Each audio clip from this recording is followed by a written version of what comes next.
Day 2 or 3, technically 3 for me because I wasn't in a very good space yesterday to be uploading anything, but I wrote myself some notes for today's video to be able to maybe help me structure this a little bit better, because I have a big issue and a lot of trouble with putting things into words. I have a lot of trouble putting my thoughts into words, if that makes any sense, and it makes it hard for people to understand. I guess so.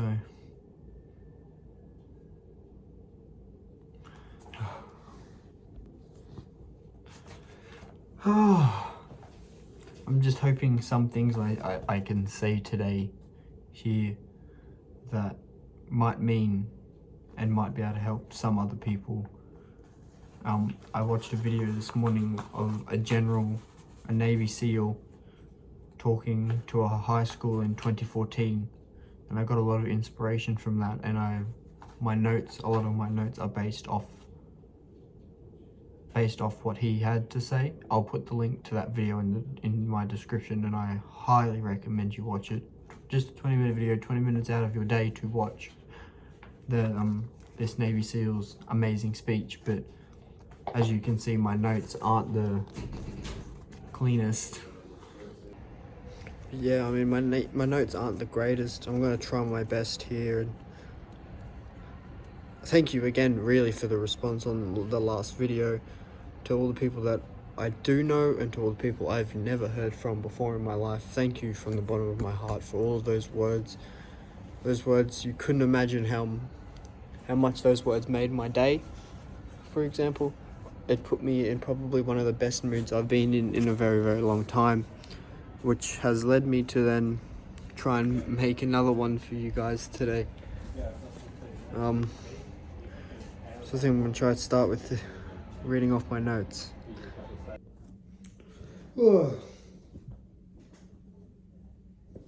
I'm sorry if this video just isn't as well put together as some people make their videos.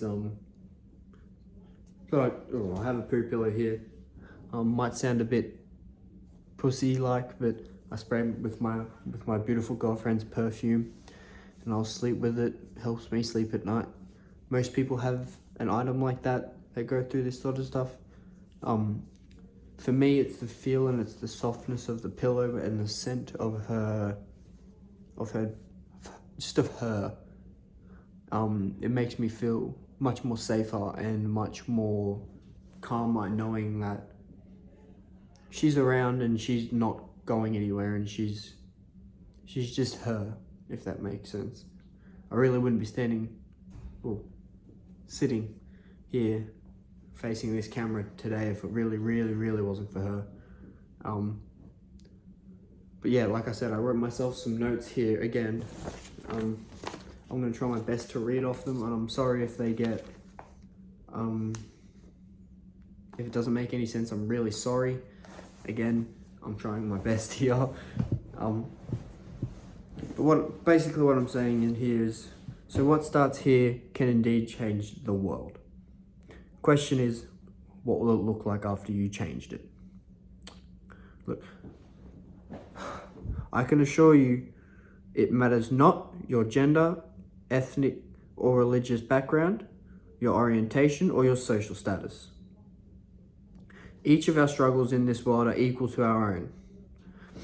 A lesson I learned myself from watching that 20-minute speech by that Navy SEAL was, if you make your bed every morning, you will have the first task of the day accomplished. And it will give you a small, just a sliver sense of pride.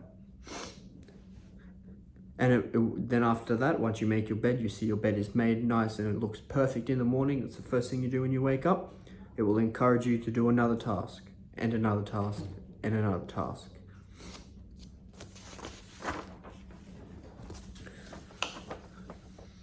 And by the end of the day, that one task completed will have turned into many tasks that have been completed. Making your bed will reinforce the fact. Oh, sorry, my bad. I can't even read my own writing. Well, look, making your bed will reinforce the small things in life do matter. If you can't do the little things right, you won't be able to do the big things right. By chance, you have a miserable day. You've made your bed in the morning, you started off a great day. By some chance, you've had a miserable day. You will come home to a bed that is nicely made, that you made.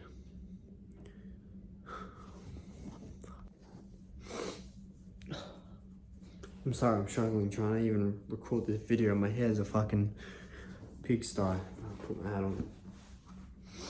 on. But coming home to that made bed gives you a sense of encouragement that tomorrow will be a better day. So if you want to change your mindset, start with something simple, like making your bed in the morning.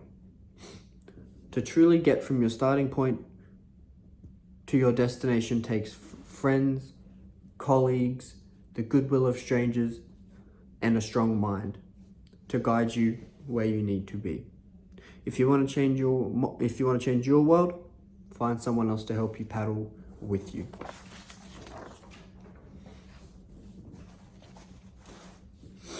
Now, one thing that I learned from this Navy SEAL was, actually, no, I didn't learn this from a Navy SEAL. I learned this from one of my fellow friends that I have made being in the mental ward in the hospital. I met this man by the name, he calls himself Smooth. He told me a bit of advice, and he always said, never tell 100% of yourself, whether it's tell 99% of everything to your partner, whether it's tell 95% of the stuff to your parents, or 90% of the stuff to your mates, or so on.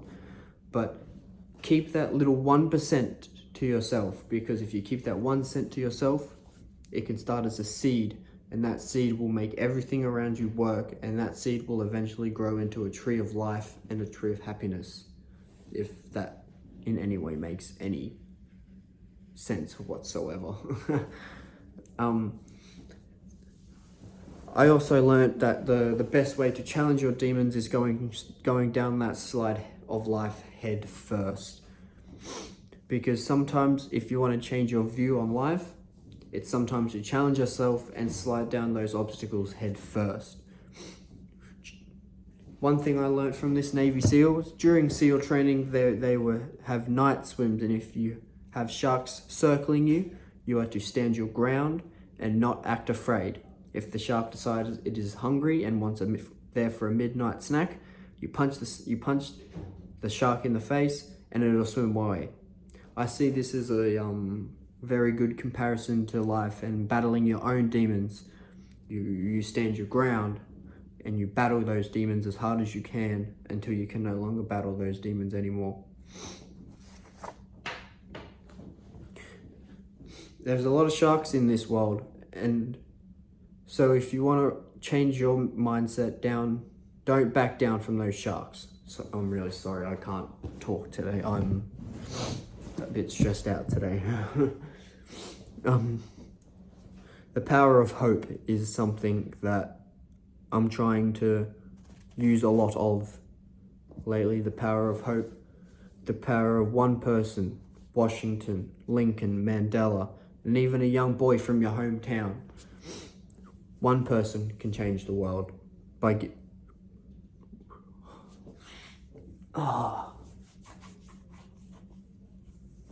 One person can change the world by just giving one other person hope. Because if you give that one person hope, they might give someone else hope, and then they give that other person hope, and then the next person gives someone else hope.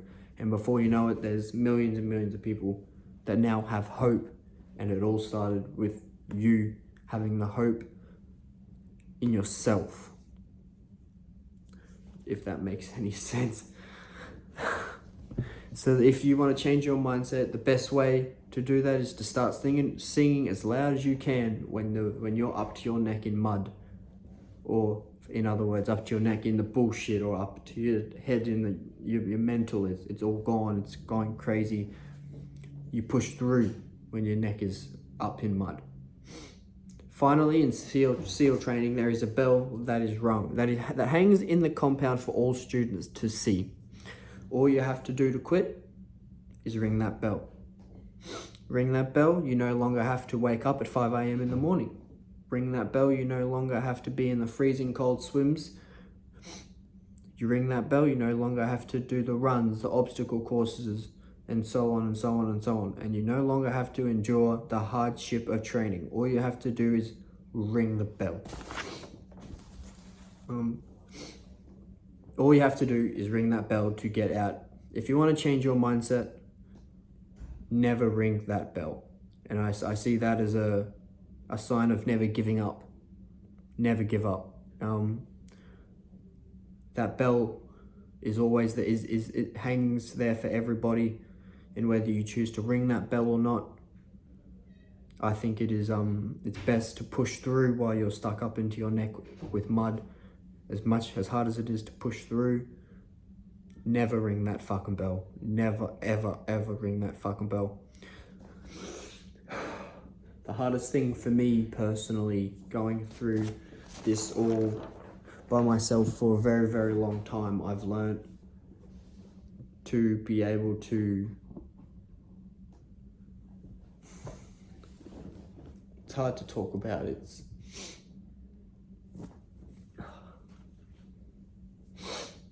Being in this mental ward has given me hope that I will get better and I will be able to come out on top. And if I can do that, then why can't you? And that's how I see it. I see it as everyone can get better. Everyone can get a better mindset. Everyone's pain is equal to their own. You're going down to the shops. You help that old lady put her shopping in the back of her car. You've made her absolute day. And how does that make you feel when you've helped someone else who was obviously struggling with something that they have going on in their life? For me personally, for example, yesterday when I posted my video of me finally coming out about all of my stuff, it was scary, it was hard. I cried a lot.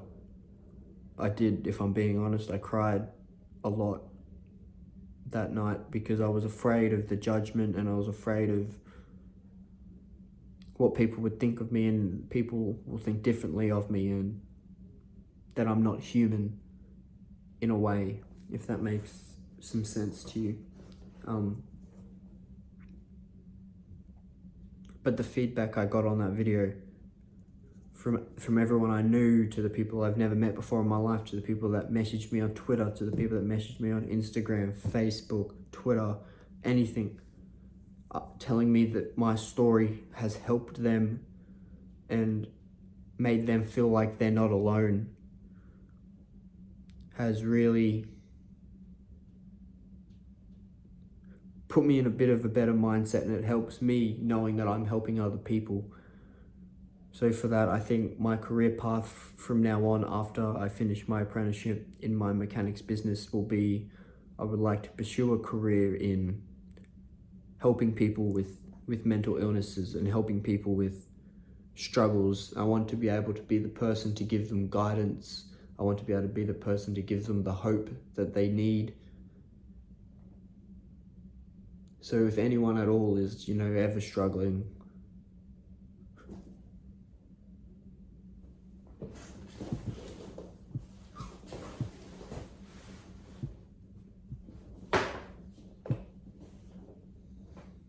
sorry. Just having a bit of a schizophrenic attack, if that's what you want to call it. I get scared making these videos because I feel like the voices in my head tell me I shouldn't be making these videos, and the voices tell me in my head that bad things are going to happen to me now that I'm putting this stuff out there. But I'm putting this stuff out there not just to help me, but to hopefully help someone else. If it helps one person, that's all I could ever ask for. That's one less person in this world that has struggles. But today might be a bit of a better day. I get 2 hours leave while being in the mental ward. We get 2 hours leave a day where we can go out, hang out with our family members, or they can come pick us up. We can see our partners, friends and stuff like that. So today, my partner and my dad will be picking me up. Haven't seen my dad in a little while because I've been in here. So I'm really excited to see him. And then obviously, always excited to see my lady, you know, always looking beautiful. She's never a day where she's not looking beautiful.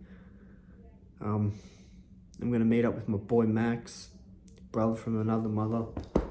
Fucking love you, man.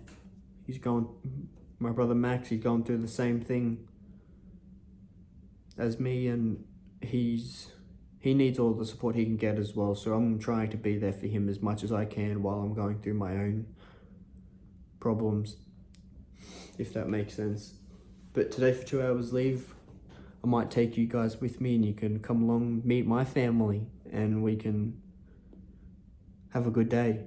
And maybe these vlogs might get a little bit more exciting because I think I found a new hobby in vlogging. You know, it takes your mind off things, you know, it makes you focus on what you're doing. That's all you need to do, really. Find one thing. If you can find one thing in your entire life that you really, really, really enjoy, pursue that thing, whether it's video games, basketball, gardening, watching YouTube, just anything in the whole entire world. If that one thing makes you happy, don't let anyone tell you it doesn't matter. If you love it, it makes you happy, you keep doing what you like to do. And I guarantee you, you'll find yourself in a bit of a better headspace. I found myself doing a bit more exercise, running around the yard, doing my jogs and sprints and stuff. It helps clear your mind. I put my headset on and just run and jog. Listen to some music. I don't know what you guys listen to, but I'm a massive Juice WRLD fan. The kid Leroy, 16-year-old from Sydney, big up to him too. R.I.P. Juice.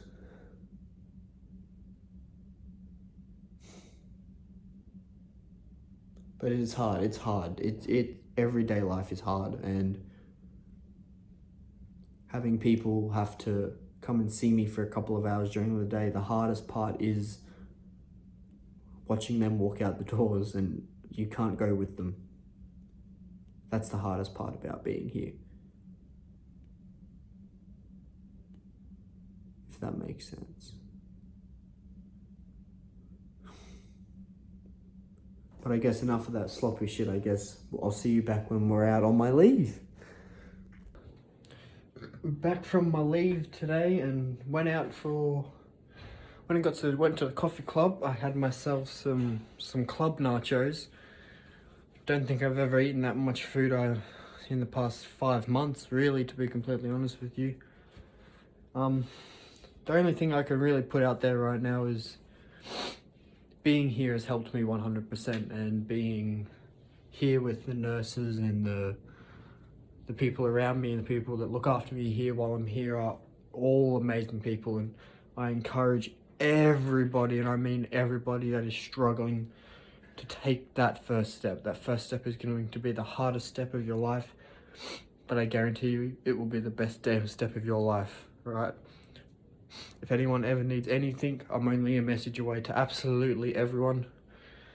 And I might actually keep vlogging, you know, doing this sort of stuff takes things off my mind and I enjoy it. So if you want to see more of me, I guess, doing whatever the hell I'm doing throughout the days, let me know, and be sure to like, even subscribe if you're feeling like it, because that would mean the absolute world to me. My goal for the end of the year is to reach 100 subscribers on YouTube. If you could help me get that, you would make me the happiest man alive, and thank you for that. That's me signing off. Peace out.